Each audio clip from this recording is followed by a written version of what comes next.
political aisle, the National Defense Resources Preparedness Executive Order was signed quietly Friday night. It gives the president the power to control U.S. resources. The Rules Committee is going to meet in the House. They are going to come up with a rule that makes it okay for them to do a same-day bill.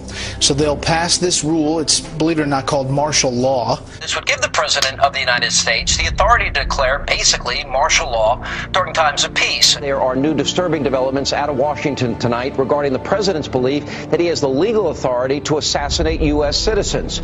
Incredibly enough, it appears that our commander-in-chief actually believes that authority exists not only on foreign soil, but right here on American soil as well. But Senators McCain and Levin have added this legislation which would authorize the president to declare the entire United States of America, all 50 states and all territories, to be a battlefield, right, even though there's no battle, thanks be to God, going on here. War on terror is different. And that would authorize him to use commander-in-chief authority in the United States, to use the military to arrest people in the United States who, in the president's opinion, are enemies of the country. Particularly to hear President Obama claim the power to keep people in prison indefinitely with no charges against them, no conviction, no sentence, just imprisonment. Joining us now is former Secret Service agent Dan Bongino. Dan, thanks a lot for joining us. What do you mean there's no such thing as gun control, only people control? Tell me what that means. Tucker, this is larger ideological ploy by this administration. They're not being authentic with America, whether it's the sequester, healthcare, or the gun control issue. What they do is they manipulate an emotional crisis, a national emotional crisis, to further an ideological agenda which involves the evaporation, the slow disintegration of your civil rights, your liberties, your ability to live and let live. And it's a disturbing pattern that, frankly, is really starting to get under my skin. The US is funneling money into tracking systems that are threatening to make the very concept of privacy a thing of the past. It could mean people's every move being used against them to keep them under surveillance. The information age was an era nearly everybody embraced. But today's surveillance age, experts say, is a reality almost no one can escape. David, why does the DHS need 450 million hollow point bullets?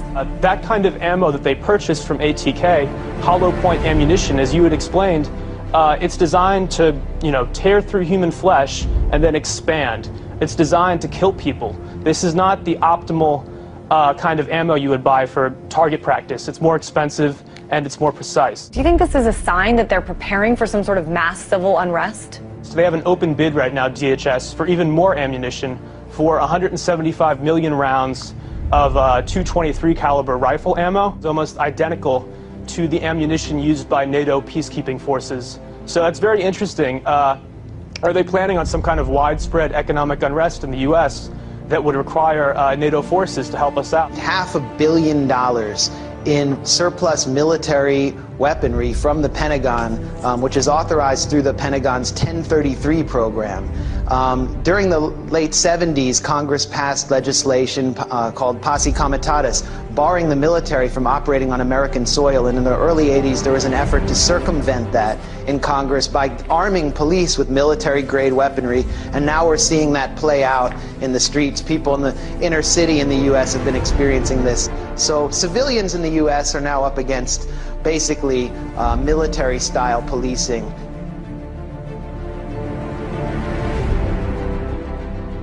The battle against terrorism involves all of us. Everybody in this country is a potential terrorist. The Department of Homeland Security sent to law enforcement agencies across the country warning about the potential for an increase in right-wing extremist activity. It warns about groups and individuals dedicated to single issues like abortion, immigration, and gun rights. Tonight, our focus is on every American's right to freedom of expression and freedom of religion. It's the Christians who are under siege by government officials and anti-religion groups who think Christmas and Christianity have no business in the public arena. The Department of Defense has just issued a new list of extremists that should be watched. And on that, in fact, number one, past the Muslim Brotherhood, and past Hamas, Hezbollah, number one, evangelical Christians. We begin tonight with a newly leaked U.S. Army military police training manual for what they are calling civil disturbance operations. The Army manual outlines the plan to kill rioters and demonstrators in America. That's right, they have plans to confiscate our firearms and kill American citizens on U.S. soil. This during a mass civil unrest, I guess, shooting innocent civilians perhaps. And it goes on to describe how prisoners will be processed through internment camps. Wow. So there you have it. Our own military being trained for armed conflict with U.S. citizens. They're being trained to confiscate our guns in preparations to process us into camps during civil unrest. A pretty scary scene along the Chicago River turns out to be a military training exercise. There was nothing routine that folks reported about seeing the jarring, as they witnessed the jarring scene of at least 3 Black Hawk helicopters flying at times in close order formation. Just in, a military drill in downtown Miami, complete with these Black Hawk helicopters, elite soldiers, and police officers swarming the street. Take a look, swing back over here. This may be involved in this training or not. Again, let me tell you what all of this is that we know of. It's a joint military training exercise involving local police, also military. Sight of Army helicopters and the sound of gunfire created a lot of concern this afternoon in one Houston neighborhood. There were armed men in fatigues, plenty of weapons, and what many thought were real live rounds.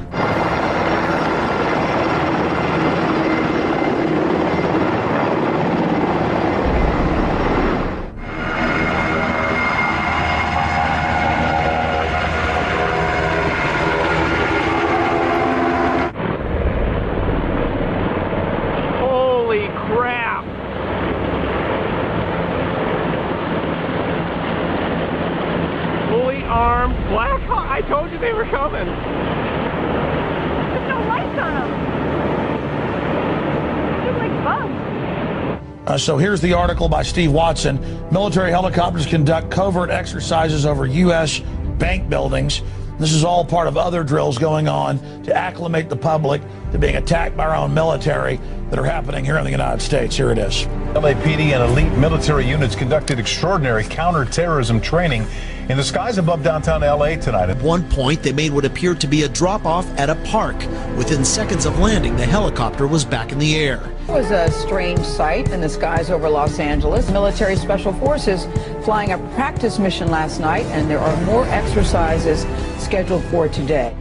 The entire city of Boston is in lockdown. In the suburb of Watertown, police with guns drawn are searching door to door. I mean, we had martial law up there. FBI and all these agents coming in, closing things down, going to people's houses.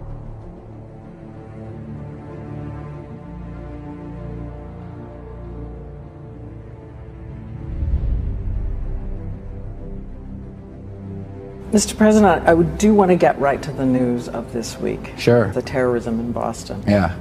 Many people have wondered if it took you right back to 9/11 when you heard it. Well, at first, I was deeply concerned that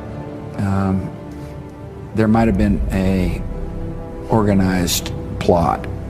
I don't know all the facts. I don't think we all know all the facts, but I was deeply concerned that this could have been, another.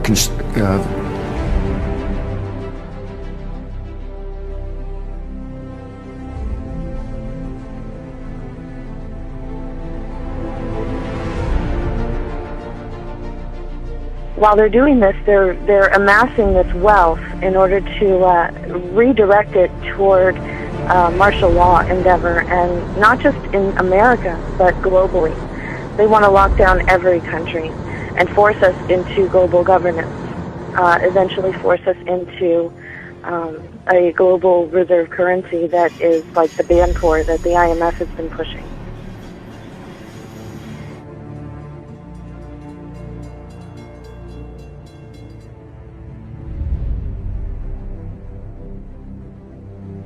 And those people who have been yelling, oh, the UN's going to take over global Conspiracy government. theorists. They've been crazy, but now they're right. Yeah, well, when Geithner said he would be open to the idea of a global currency last week, yeah. Those conspiracy people had said and suggested that for years. You're not wrong. And when massive foreign trade deals are made, they are done in U.S. dollars, which serves as the world's reserve currency. Now the UN is backing a plan to change all of that and create a new global currency. There is a global meltdown coming. It is a global depression, and one world currency and one world financial system is the end game. China said last week they want one global currency. France said yesterday or the day before that they want one world order, a new world order, at the end of this event. U.S. State Department, the Federal Reserve, even the EPA are sending billions of dollars overseas, and many economic and political decisions made in the United States just don't benefit us. They benefit a would-be one-world government. Because of the programs like this and just the fiscal conditions that we're in, it feels like there's a greater sense of urgency to get to that one-world government. Do you feel like the Obama administration may actually be hitting the gas rather than the brake pedal when it comes to this? To answer your question, absolutely. I think Obama's got his foot on the gas pedal and is going full speed ahead with taking us towards a global government. Oil looks higher, gold looks higher, currencies look weaker, all for the reasons that we talked about before. I mean, you've got huge wage disparities. I don't know how that inevitably resolves itself. It may resolve itself in some type of a global currency crisis. And then if the global currency crisis unfolds, then inevitably you get, I guess, an alignment under a global world government, a new global currency, and a new world order. If the feds do not stop the wild spending and do not reform Medicare and Social Security, the U.S. dollar will collapse. That means that all of our savings, all of our investments, our homes, and everything else will blow up before our eyes.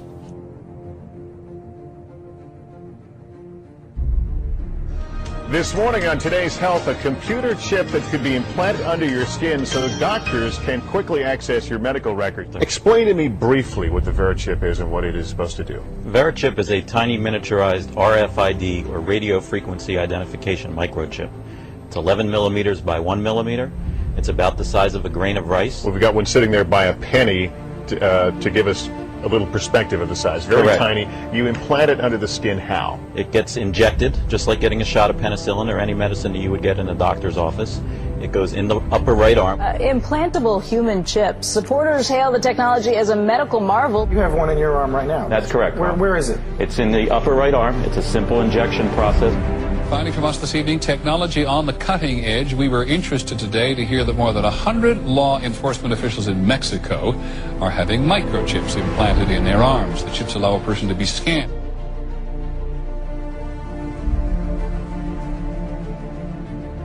The ultimate goal that these people have in mind is the goal to create a one-world government run by the banking industry, run by the bankers. The whole agenda is to create a one-world government where everybody has an RFID chip implanted in them. All money is to be in those chips, right? There'll be no more cash. If you're like me or you, and you're protesting what they're doing, they can just turn off your chip, and you have nothing. You can't buy food. You can't do anything. It's total control of the people. And that chip's connected to a database that has your purchasing records, what you do, Everything is in there, you know? And so they want a one-world government controlled by them, everybody being chipped, all your money in those chips, and they control the chips, and they control people, and you become a slave, you become a serf to these people. That's their goal. Look, the CIA has done in this country, what they've done to us is unbelievable.